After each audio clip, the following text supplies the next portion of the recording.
La palabra de su gracia, con el pastor Juan Cano.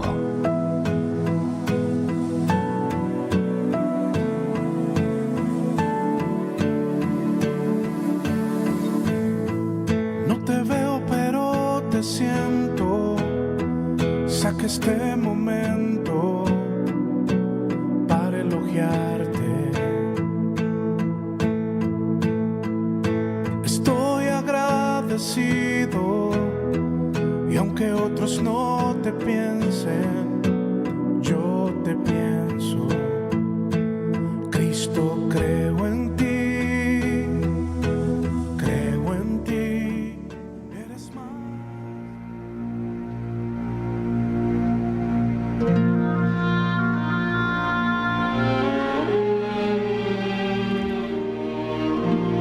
He aquí, un intérprete de la ley se levantó y dijo para probarle: Maestro, ¿haciendo qué cosa heredaré la vida eterna? Él le dijo: ¿qué está escrito en la ley? ¿Cómo lees?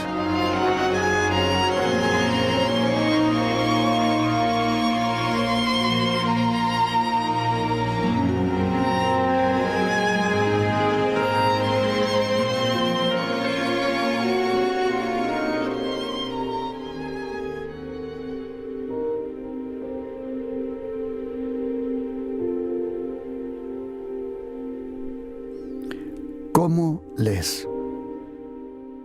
Qué interesante contestación le dio el Señor Jesucristo a este intérprete. El Señor Jesucristo, cuando lees los 4 evangelios, Evangelio del Señor Jesús según Mateo, Marcos, Lucas y Juan, nunca vas a leer que una persona del pueblo, de los oyentes, que estaban recibiendo su palabra, y como dice Lucas 4, que siempre que Jesucristo hablaba palabras de su gracia. Él no pronunciaba la gracia, no lo era necesario, porque todos los otros, cuando oían a Jesucristo hablar, oían la gracia. Dice la Biblia que se maravillaron de las palabras de la gracia que salía de su boca. Dice Lucas capítulo 4. Aquí en Lucas 10 viene un intérprete de la ley y dice la Biblia que se levantó y le dijo para probarle. Esto también lo podemos leer, no solo aquí en Lucas, sino también en Mateo 22, 35 y en Marcos 12, 28. Dice que un intérprete de la ley se levantó para tentarle. Aquí dice que se levantó para probarle. Interesante. Tentar y probar no es lo mismo. Tentar es una cosa y probar es otra. En otro momento, en uno de los programas, vamos a aprender sobre la naturaleza de la tentación. Y dice este intérprete, se levantó y le dijo: Maestro, ¿haciendo qué cosa heredaré la vida eterna? Es interesante que este hombre sabía que existía la vida eterna. No todos los religiosos antiguos creían en la vida eterna. En los tiempos del Señor Jesucristo, cuando Él estuvo aquí en la tierra, allí en Galilea, Idumea, Judea, ahora Jesucristo también está aquí, pero ahora está aquí representado por el Espíritu Santo de Dios. Es la persona del Espíritu Santo que trae la presencia de Jesucristo, su majestad, su obra, su poder, sus palabras, su gloria. Todo lo que es Jesucristo se encuentra en el Espíritu de la verdad, en el Espíritu Santo de Dios. Es necesario, querido oyente, que tengamos una buena relación, una íntima relación, una cercana relación con la persona del Espíritu Santo. Me han preguntado: Pastor, ¿usted habla con el Espíritu Santo? Sí, por supuesto, todo el tiempo. Siempre que estoy solo, siempre que leo la palabra, siempre que me retiro para orar, primordialmente hablo con el Espíritu Santo. Pero esa comunión del Espíritu Santo es la comunión con el Padre y con el Hijo también. Pero Jesucristo nos prometió, y Él nos dijo, que Él iba a enviar a otra persona lo mismo que Él, un Paracletos, el Paracletos, aquel llamado a nuestro lado, nuestro abogado, el que nos da la fuerza, el que nos guía, el que nos protege, el que nos convence, el que nos enseña, el que nos aviva, el que nos anima. El Espíritu Santo es una persona.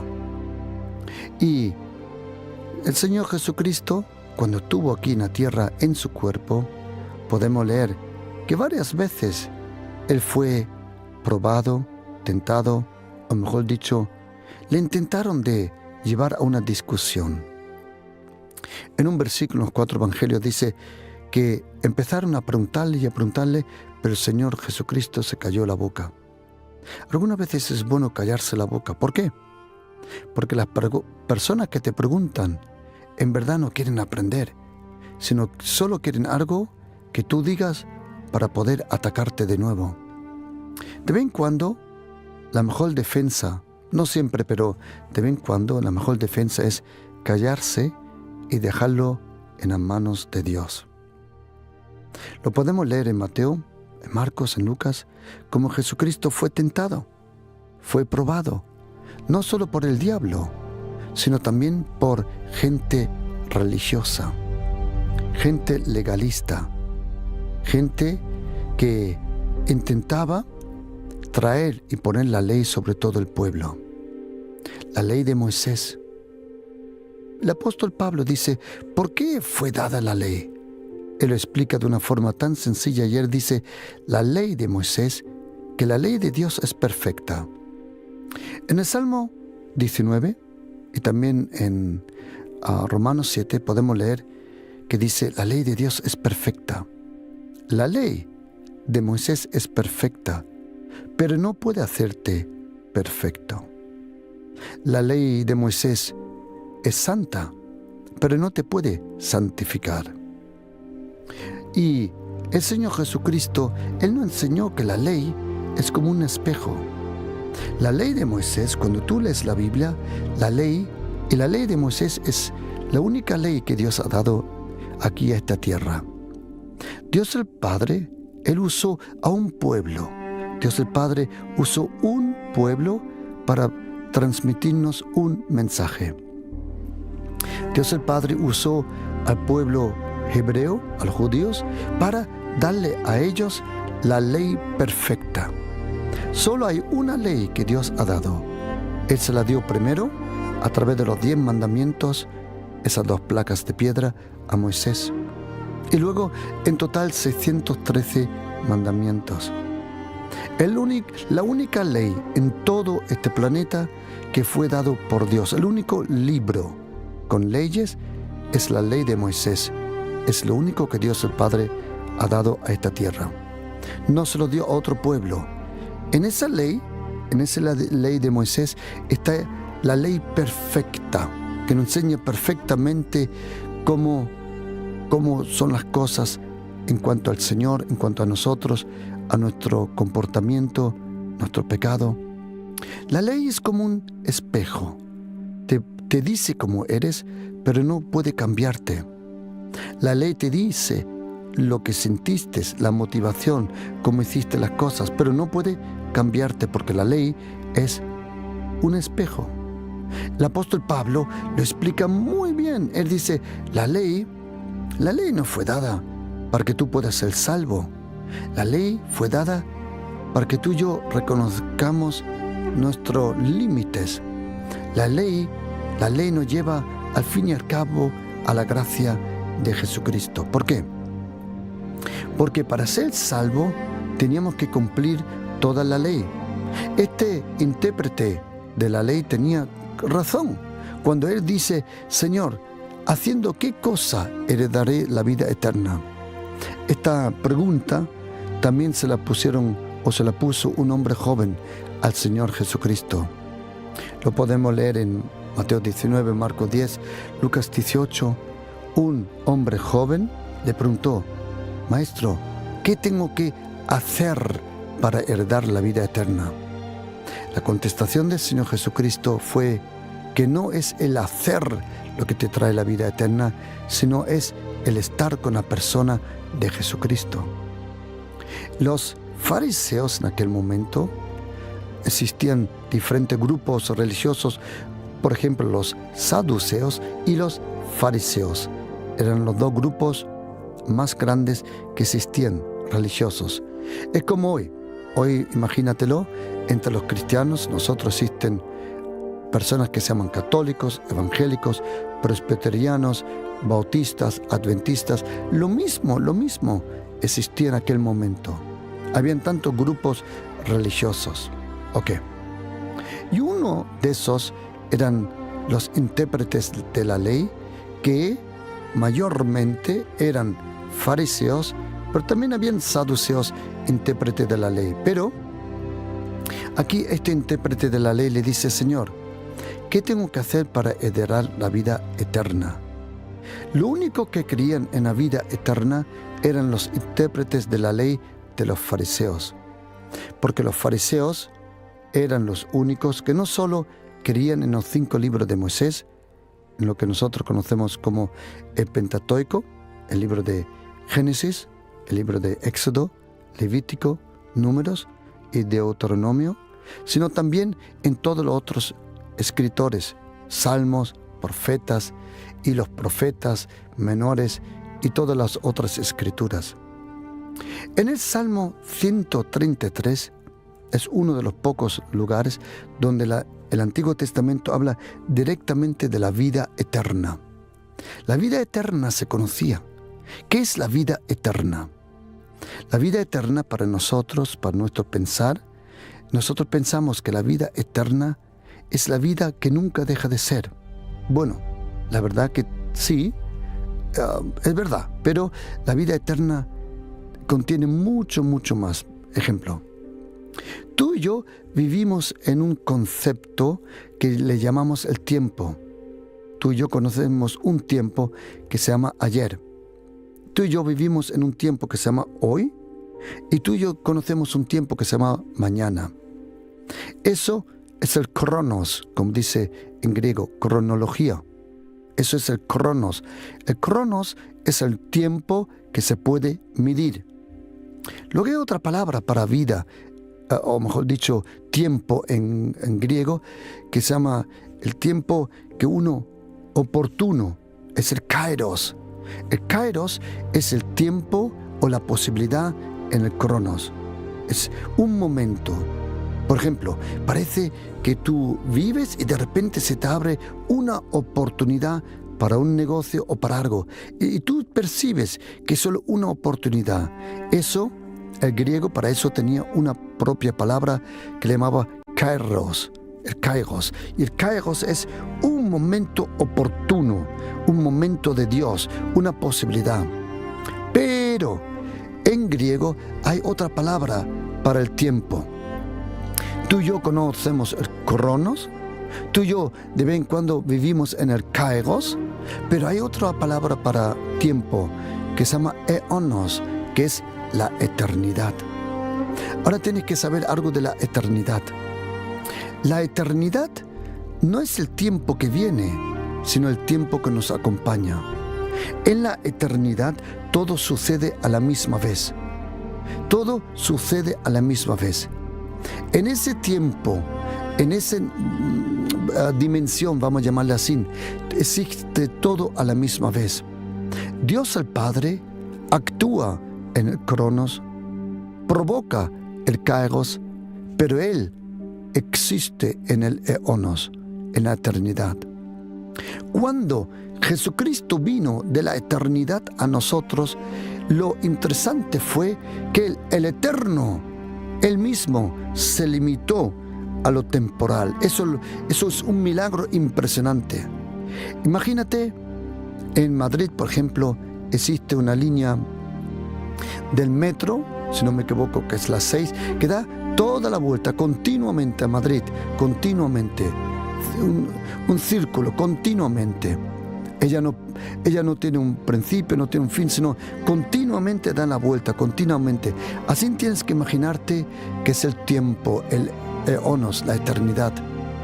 Y cuando el tren paró allí en un momento en Belén, y allí las puertas se abrieron y el Eterno salió a nuestra parada, que se llama el tiempo, el cronos. ¿Por qué digo esto? Porque nosotros pensamos que la vida eterna es la vida que viene. La vida eterna no es solo la vida que viene, sino es la calidad de la vida ahora. En la eternidad no hay enfermedad. En esa eternidad, Satanás no tiene poder ni autoridad. En esa esfera eterna, los demonios no tienen autoridad. Y tú y yo, por nuestras oraciones y por nuestra nueva naturaleza que hemos recibido por la gracia de Jesucristo, tú y yo ya tenemos la vida eterna. Tú y yo ya tenemos la vida, esta vida sin límites, la vida por fe, la vida que hemos recibido, la vida en Cristo Jesús. Porque la Biblia dice, el que tiene al Hijo, tiene la vida. Este hombre, este intérprete de la ley, viene y dice, ¿qué tengo que hacer para heredar la vida eterna?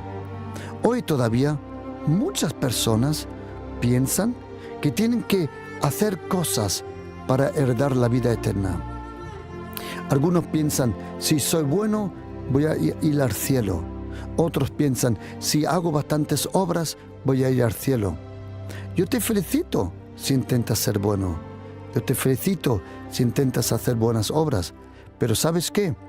Todo eso no va a borrar y va a eliminar un problema en nuestra vida, que es el pecado, es la distancia, es la muerte que uno o el otro lleva interiormente. Porque en el momento que tú conoces a Jesucristo, Él te perdona, Él te salva, Él te purifica, Él te libera del pecado. Él te da un nuevo corazón, un nuevo espíritu, una nueva vida, una nueva mente, tan nuevo que dice la Biblia que si alguien está en Cristo Jesús, es una nueva criatura. Y ahora viene este heredero. Y ahora oye lo que dice, querido oyente. Este intérprete de la ley quería heredar la vida eterna. Y dice, Señor, ¿qué tengo que hacer para heredar la vida eterna? La vida eterna en griego, zoe eonos. ¿Qué tengo que hacer para tener zoe eonos? Y dice el Señor, ¿qué está escrito en la ley? ¿De qué ley hablaba? De la ley de Moisés. Y ahora oye la contestación de Jesucristo. ¿Cómo lees? Interesante. Jesucristo no le dijo al intérprete de la ley qué lees o cuánto has leído, sino cómo lees. Y en este día, querido oyente, quiero preguntarte, si eres cristiano, ¿cómo lees la Biblia? No cuánto, no de qué forma, sino cómo lees la Biblia. ¿Lees la Biblia con los ojos de la ley o con el corazón de la gracia? El apóstol Pablo dice en Romanos 6:14 que nosotros no estamos bajo la ley, nosotros estamos bajo la gracia. ¿Sabes, querido oyente? Yo deseo de todo corazón, que el Señor mismo, el Espíritu Santo, el Señor Jesucristo y Dios el Padre le revele de la importancia de la gracia de Jesucristo. Y déjeme darle un ejemplo, por favor. El apóstol Pablo, él no fue contado con los 12 apóstoles. El apóstol Pablo conoció al Señor Jesucristo luego, más tarde, detrás de su resurrección. Y el apóstol Pablo fue llamado por el Espíritu Santo. Es interesante que los primeros 12 apóstoles fueron los apóstoles llamados por Jesucristo. Luego, Matías, elegido por el Espíritu Santo. Pero el apóstol que más movió hasta hoy es el apóstol Pablo. Él fue elegido por el Espíritu Santo, lo podemos leer en Hechos 13, del 1 al 3, dice que mientras Saulo de Tarso, como se llamaba antiguamente, y otros ministraban a la iglesia, el Señor lo llamó. Solo quiero darte una anécdota. El Señor solo llama al ministerio a los que sirven a la iglesia, a los que ya les sirven, no los que quieren usar la iglesia, no los que quieren maltratar la iglesia. Los que sirven en la iglesia son aquellos que son candidatos para ser llamados por el Señor. El apóstol Pablo, dice la Biblia, que él fue llamado por el Espíritu Santo personalmente. Dijo: apartadme a Bernabé y a Saulo para la obra. Interesante, apartadme. Es la misma palabra que en Gálatas 1, versículo 15 dice: cuando agradó a Dios, que me apartó desde el vientre de mi madre. ¿Sabes qué, querido oyente? Que hay un llamado, hay un propósito sobre tu vida que está ahí flotando, esperando. Un llamado, esperando que tú lo descubres. Porque te voy a decir una cosa. Hay 3 días importantes en tu vida. El día donde naciste, el día donde naciste de nuevo por el Espíritu Santo, y tercero, el día cuando descubriste la razón por qué has nacido. Y el Espíritu Santo llamó al apóstol Pablo. El apóstol Pablo escribió las 14 o 13 o 14 cartas, y ahora oye, en un momento el apóstol Pablo está bajo presión, como tú y yo. El apóstol Pablo lo pasó todo lo mismo que tú y yo. Y cuando en un momento, dice él, que él oró 3 veces al Señor, y 3 veces el Señor Jesucristo desde el cielo. Y atención, lo que Jesucristo le dijo al apóstol Pablo, no lo dijo en Mateo, no lo dijo en Marcos, no lo dijo en Lucas, y tampoco en el Evangelio de Juan. Lo que le dijo el Señor Jesucristo es lo que le dijo el Cristo resucitado, el Cristo glorificado.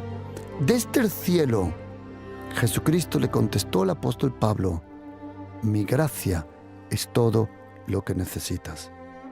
Cuando el apóstol Pablo tuvo esa revelación sobre la gracia, y ahora quiero que me acompañes, te invito a que me acompañes a estos pensamientos.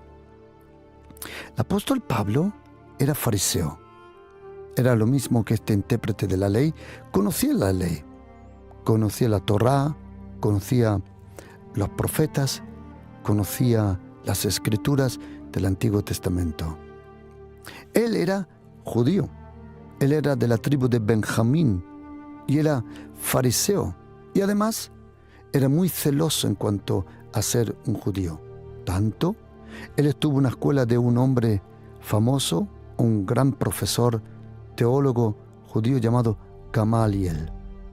Pero cuando el apóstol Pablo, en ese momento no era apóstol, era Saulo de Tarso, un discípulo de Jesucristo llamado Esteban, en griego Stefanos, que significa la corona. La Biblia dice de este hombre, Estefanos, en Hechos 6:2, que él estaba lleno de la gracia y del poder. Cuando este hombre es apedreado, ¿quién estaba allí de pie?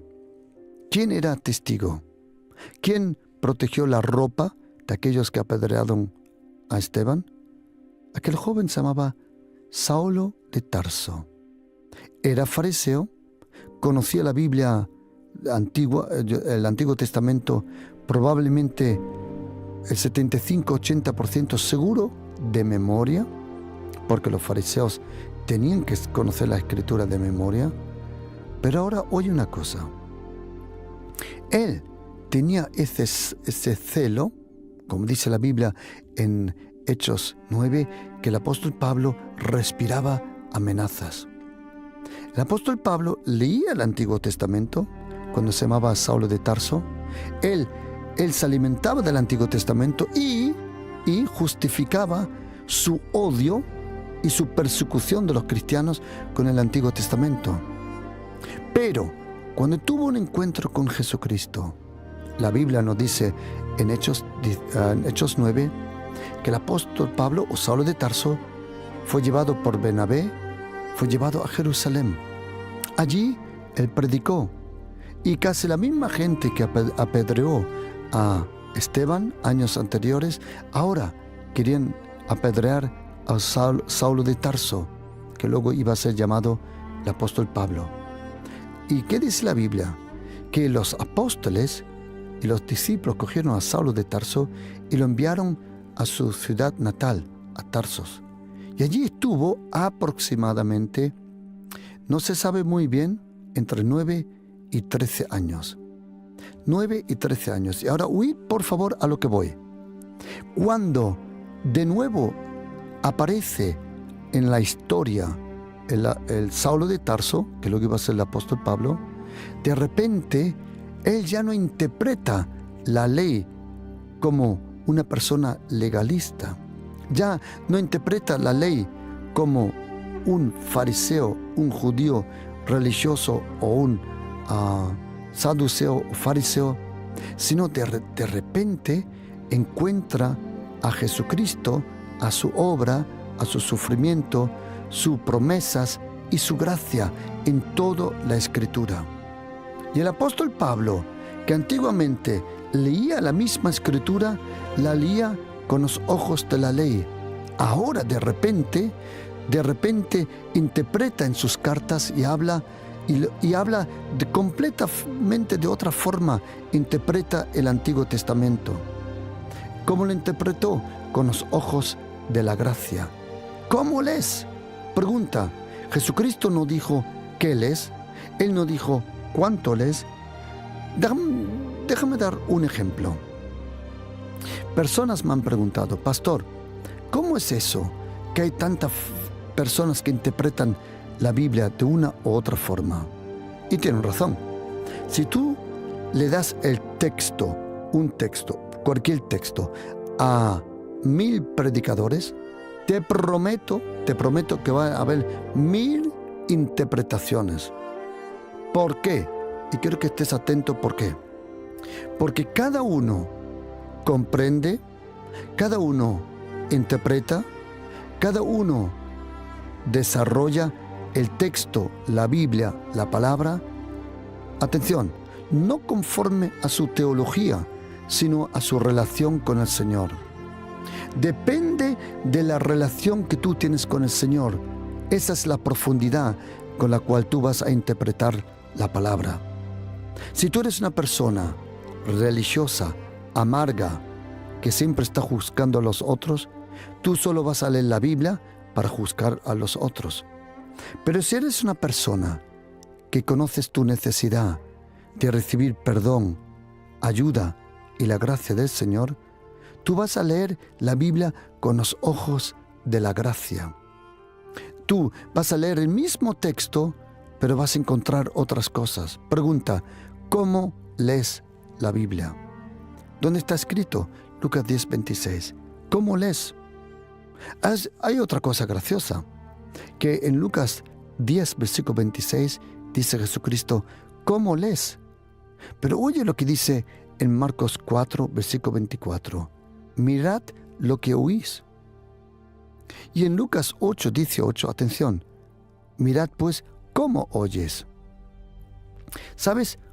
Tú puedes oír a dos personas hablar, o tú puedes oír una predicación, y yo te prometo que si tú estás sentado en una iglesia, en un culto, en una misa, en una predicación, si hay 1000 personas sentadas, puede ser que hay 1000 personas que oyen diferente, porque cada uno oye conforme al estatus de su corazón.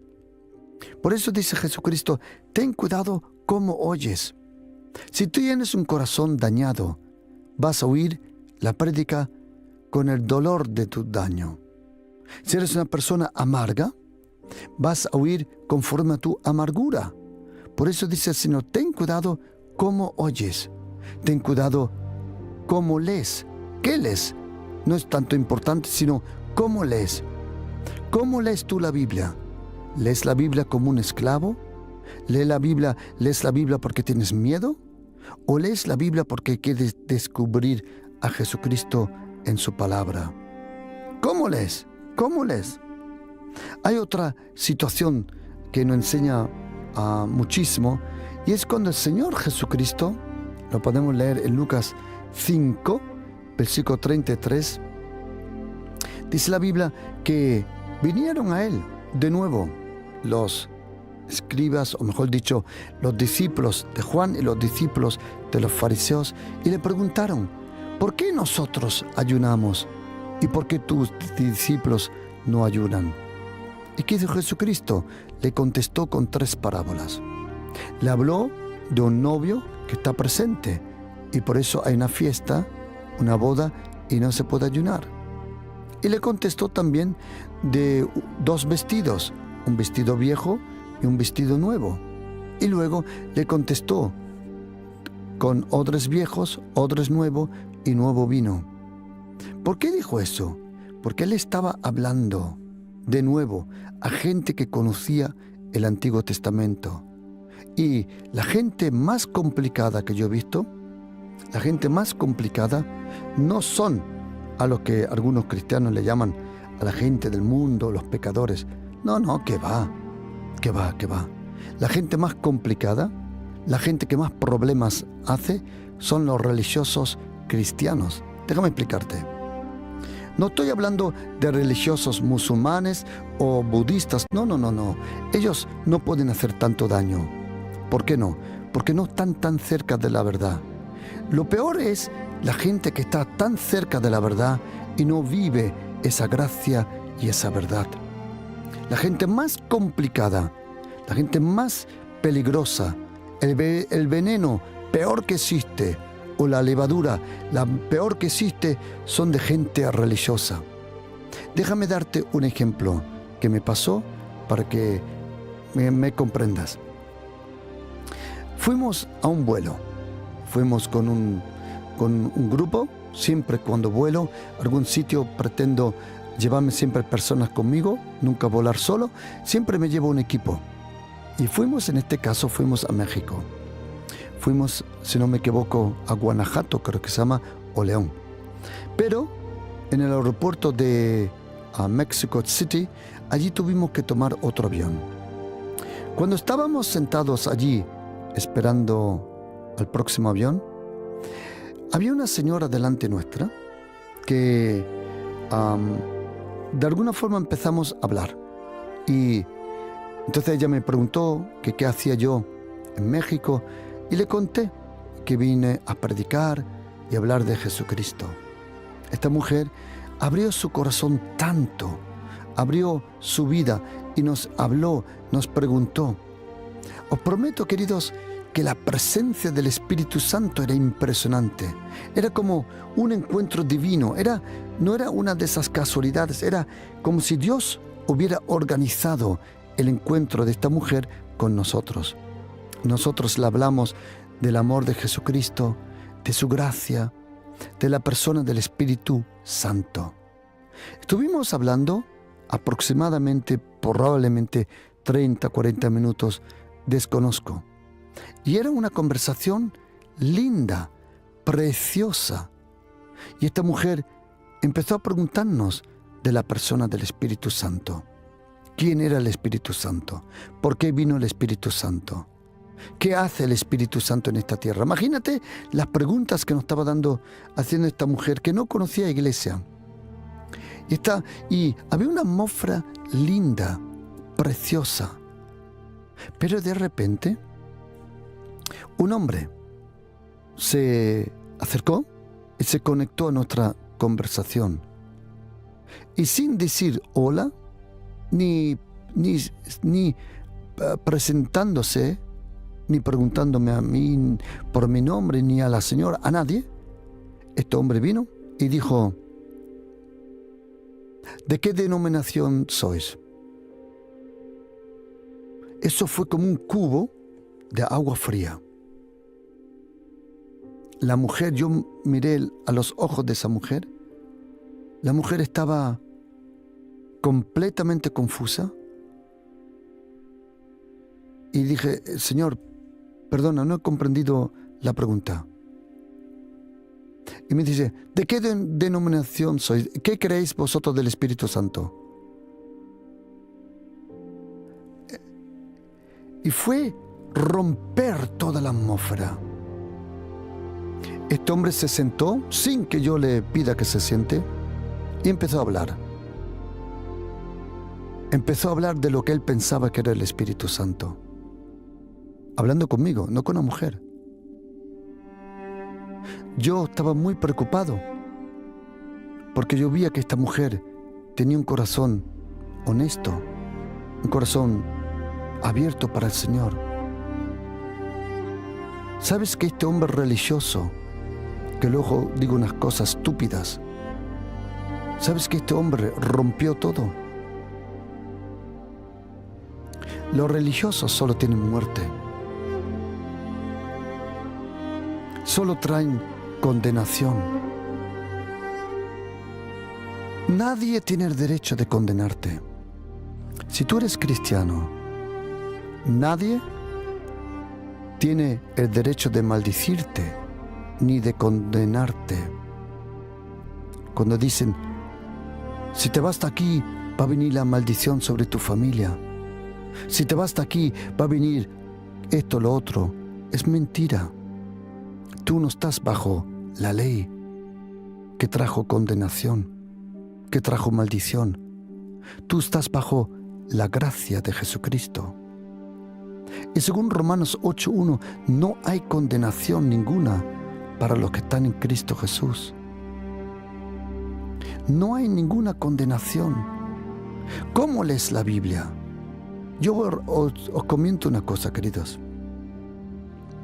Yo desde siempre he leído la Biblia, desde que estoy salvado.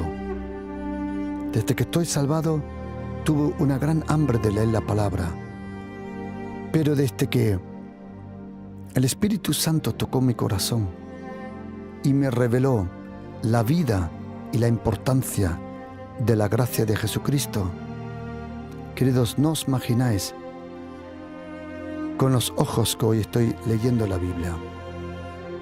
La gracia de Jesucristo es nuestra salvación. Su gracia nos trae el perdón.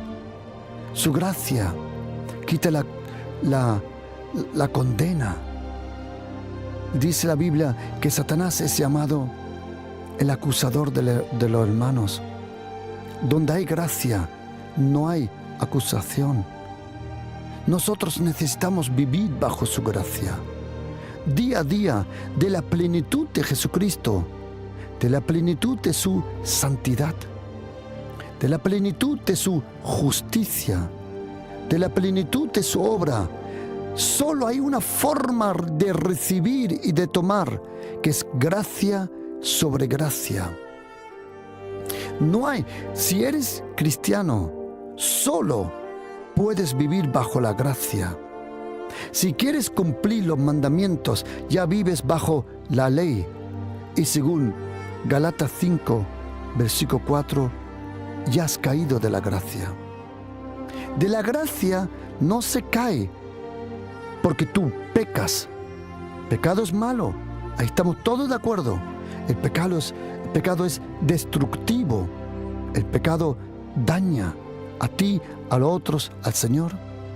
El pecado es malo. Las cosas perversas no se hacen.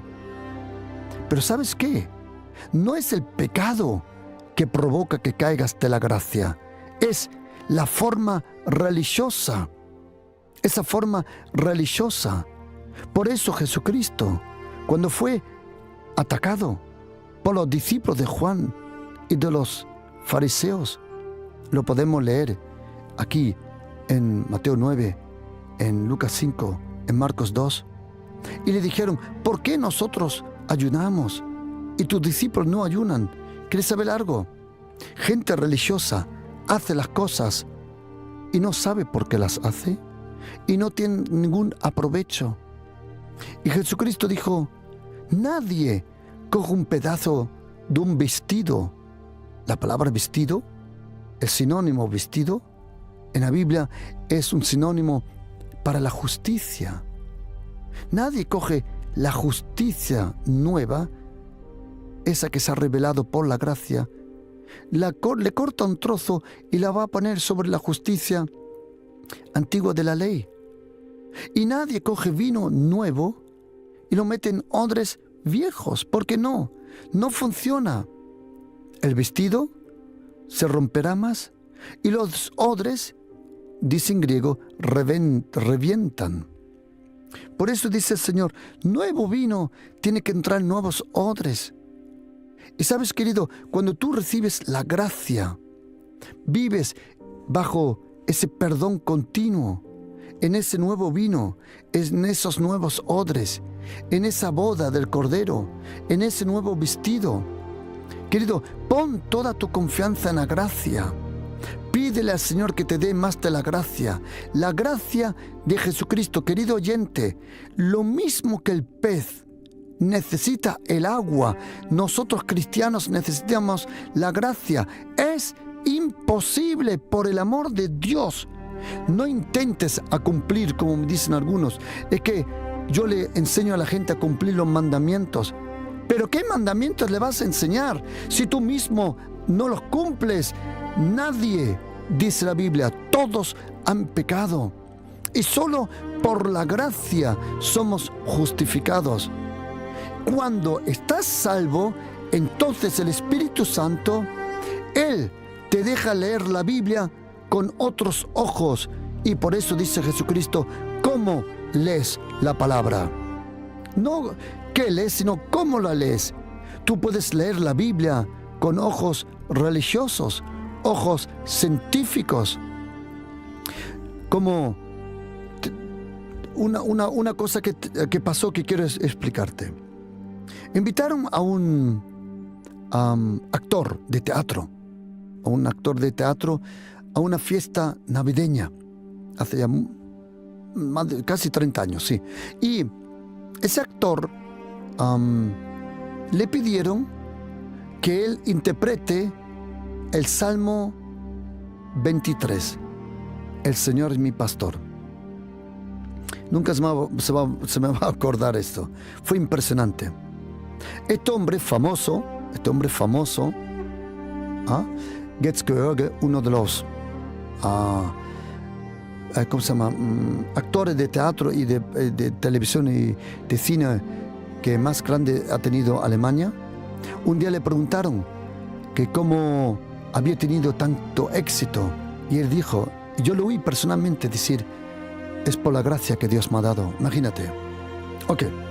Y entonces le invitaron que Götz George interprete Salmo 23.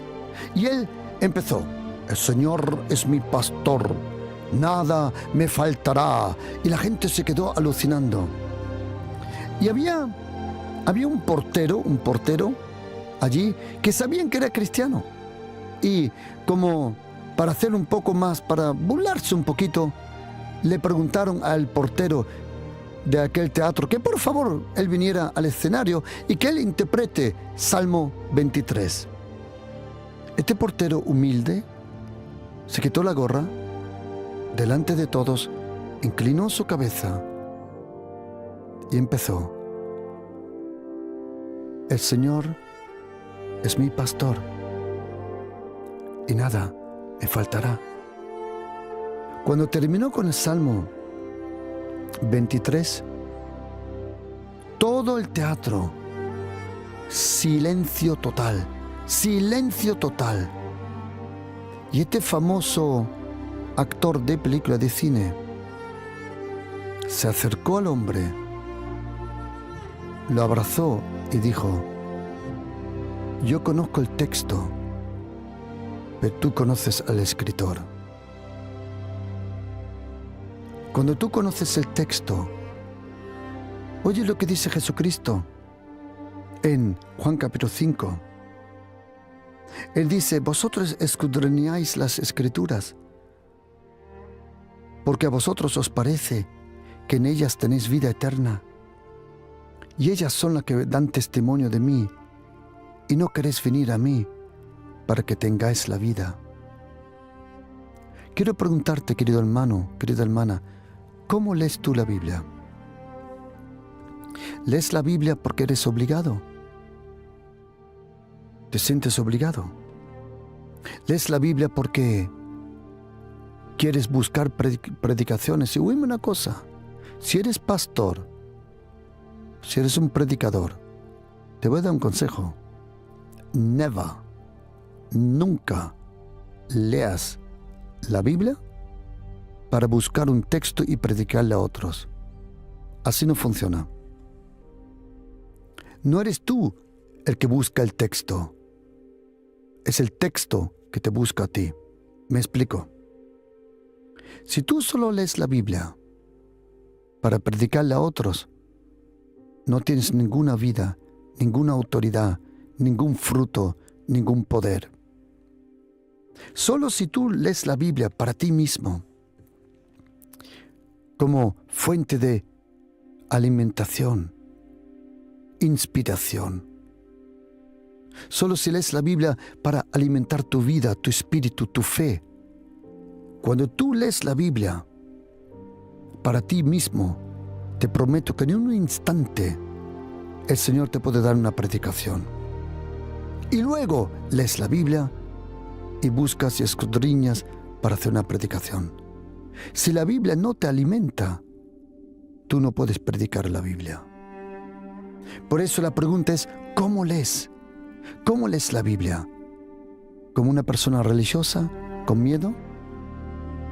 Si tú eres una persona llena de temor, porque te han dicho que te van a castigar si no cumples este mandamiento y otro. Oye una cosa, nadie puede cumplir los mandamientos. Tú y yo vivimos bajo la gracia. Cuando el Señor te da la gracia, entonces tu vida tiene el poder y la gracia para vivir conforme a los mandamientos. ¿Por qué? Porque no tú cumples los mandamientos, sino fue Jesucristo que cumplió los mandamientos. Cuando tú vives en la gracia de Jesucristo te enseña a no ser una persona perversa, cínica, mala. Es la gracia, el poder de la gracia. Es la gracia de Jesucristo que tiene el poder de cambiarte. No es el cumplir los mandamientos, porque nadie los cumple. Nadie. Es el poder de la vida bajo la gracia. Esa gracia de Jesucristo. Por eso quiero preguntarte, ¿cómo lees la Biblia? ¿La lees con los ojos de la ley o con los ojos de la gracia? Porque el día que leas la Biblia con los ojos de la gracia, te prometo una cosa, que le vas a sacar mucho más a provecho. Así como dijo Jesucristo en Lucas 10:26, ¿cómo lees? ¿Cómo? ¿Cómo lees la palabra? ¿Cómo lees? ¿Bajo condena o bajo una relación con el Señor? Yo tuve que estudiarlo. Los libros de Kurt Barbara Aland y de esos científicos alemanes que escribían sobre todos los 85.000 textos que hasta hoy se tienen en los museos de la Biblia. 85.000 textos.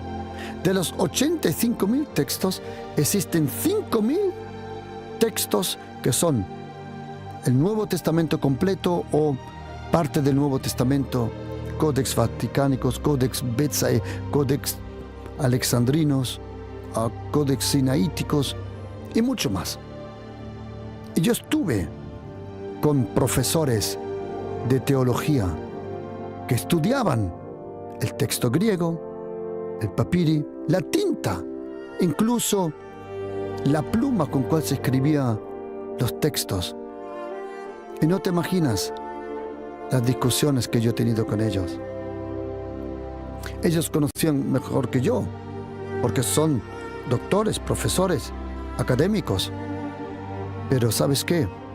Todo no te sirve nada si no conoces al autor de la vida y de la Biblia, que es al Padre, al Hijo y al Espíritu Santo. ¿Sabes qué? Es la gracia que te revela. Es la gracia de Jesucristo que te da la luz. Es la gracia. Por eso, pon toda tu confianza, querido oyente, en la gracia de Jesucristo. Y a partir de ahora, cuando leas la Biblia, ¿cómo lo lees?